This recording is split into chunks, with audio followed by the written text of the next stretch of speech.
From translation, NIV New International Version. This 93rd day of the year. Today we are reading passages 1 Samuel 25 to 27. 1 Samuel chapter 25, verses 1 to 44. Now Samuel died, and all Israel assembled and mourned for him, and they buried him in his home at Ramah. Then David set out and went down to the desert of Paran. There was a man in Maon whose business was in Carmel. He was very wealthy, with 3,000 sheep and 1,000 goats. He was shearing his sheep in Carmel. His name was Nabal, and his wife's name was Abigail.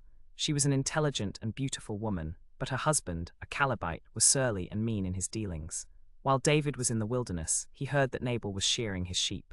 So he sent 10 young men and said to them, "Go up to Nabal at Carmel and greet him in my name. Say to him, 'Long life to you, good health to you and your household, good health to all that is yours. Now I hear that the shearers are with you. When your shepherds were with us, we did not mistreat them, and the whole time they were at Carmel nothing of theirs was missing. Ask your own servants and they will tell you. Let my men find favor in your eyes, for we come on a festive day. Please share whatever you have on hand with your servants and with your son David." When David's men arrived, they gave Nabal this message in David's name. Then they waited. Nabal answered David's servants, "Who is this David? Who is this son of Jesse? Many servants are breaking away from their masters these days. Should I take my bread, which I have prepared for my own shearers, and give it to men who come from I don't know where?" David's men turned around and went back. When they arrived, they reported every word to him. David said to his men, "Put on your swords." All of them put on their swords, and David put on his. About 400 men went up with David, while 200 stayed with the supplies. But one of the servants told Abigail, Nabal's wife, "David sent messengers from the wilderness to give our master his greetings, but he hurled insults at them. Yet these men were very good to us. They were not mistreated, and nothing was missing the whole time they were with us while we were in the fields. They were a wall around us both night and day, all the time we were herding our sheep near them. Now realize what you must do, and see what you can do, because disaster is hanging over our master and his whole household. He is such a wicked man that no one can talk to him."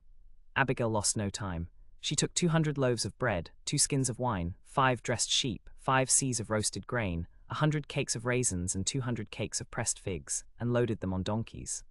Then she told her servants, "Go on ahead, I'll follow you." But she did not tell her husband Nabal. As she came riding her donkey down a mountain path, David and his men were coming down toward her, and she met them. David had just said, "It has been useless, all my watching over this fellow's property in the wilderness so that nothing of his was missing. He has paid me back evil for good. May God deal with David, be it ever so severely, if by morning I leave alive any male of all who belong to him." When Abigail saw David, she quickly got off her donkey and bowed before David with her face to the ground. She fell at his feet and said, "Pardon me, my lord, as surely as the Lord lives and as you yourself live. Let the enemies of my lord and all who seek to harm my lord be as Nabal. And let this gift which your servant has brought to my lord be given to the men who follow you.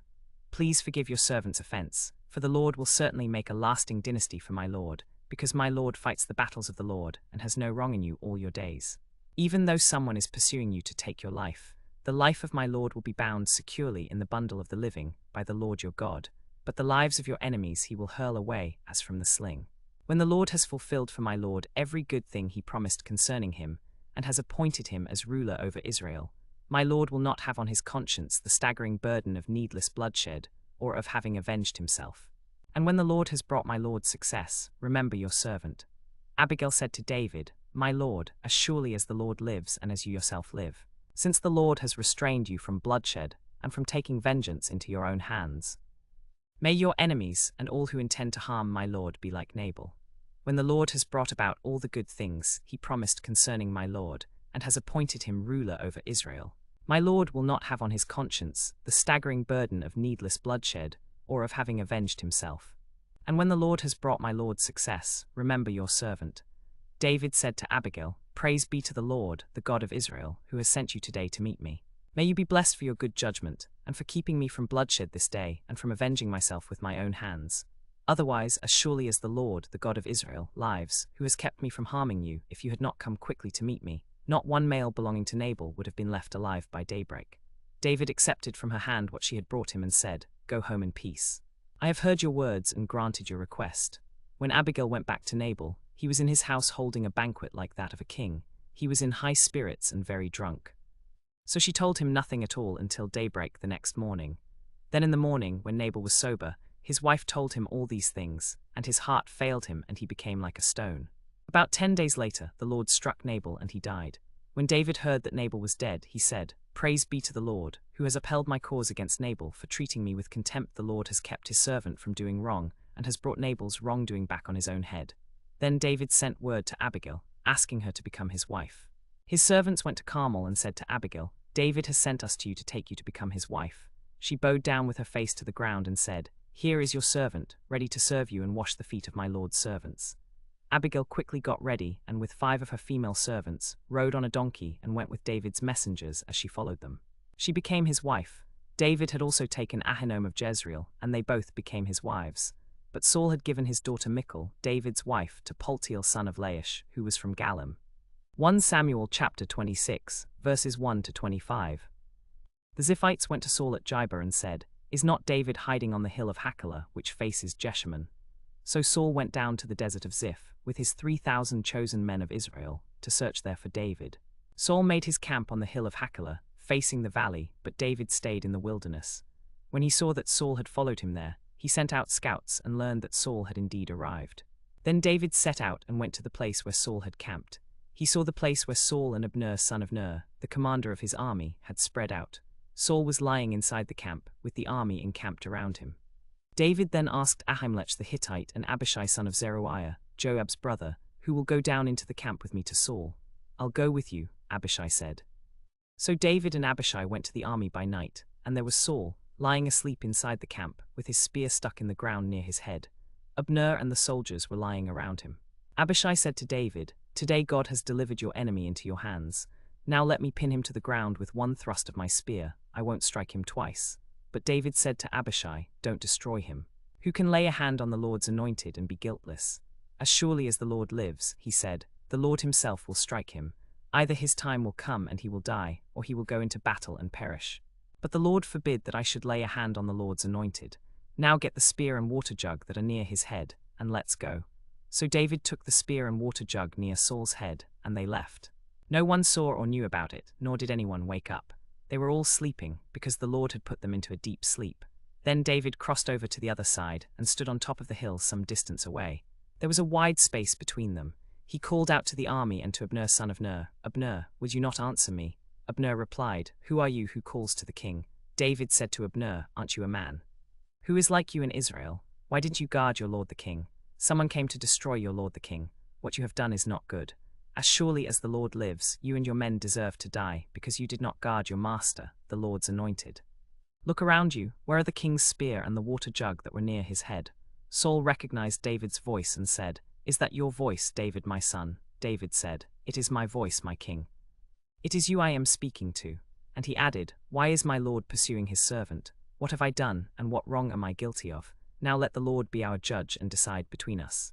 May he see this and plead my case and deliver me from your hand." Saul replied, "I have sinned. Come back, my son David, because I will not harm you, for my life was precious in your eyes this day. Indeed, I have played the fool and erred greatly." Then David said to Saul, "Here is the king's spear. Let one of your young men come over and get it. The Lord rewards every man for his righteousness and faithfulness. The Lord delivered you into my hands today, but I would not lay a hand on the Lord's anointed. May the Lord repay every man for his righteousness and faithfulness. The Lord delivered you into my hands, but I would not lay my hand on you. As surely as I valued your life today, so may the Lord value my life and deliver me from all trouble." Then Saul said to David, "May you be blessed, my son David.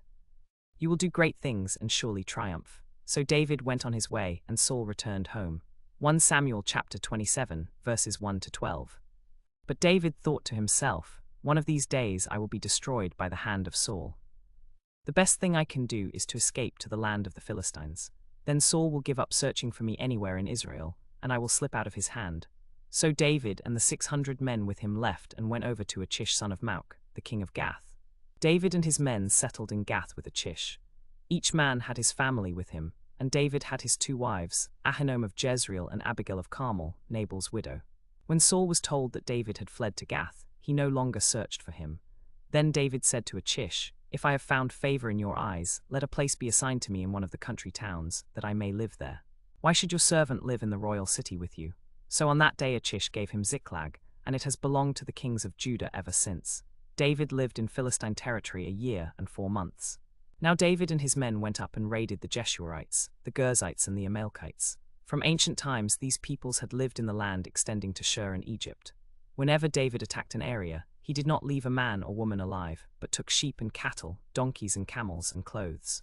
Then he returned to Achish. When Achish asked, "Where did you raid today?" David would say, "Against the Negev of Judah, or against the Negev of Jerahmeel, or against the Negev of Kenan." David did not leave a man or woman alive to be brought to Gath, thinking, "They might inform on us and say, 'This is what David did.'" And this was his practice as long as he lived in Philistine territory. Achish trusted David and said to himself, "He has become so obnoxious to his own people, the Israelites, that he will be my servant forever."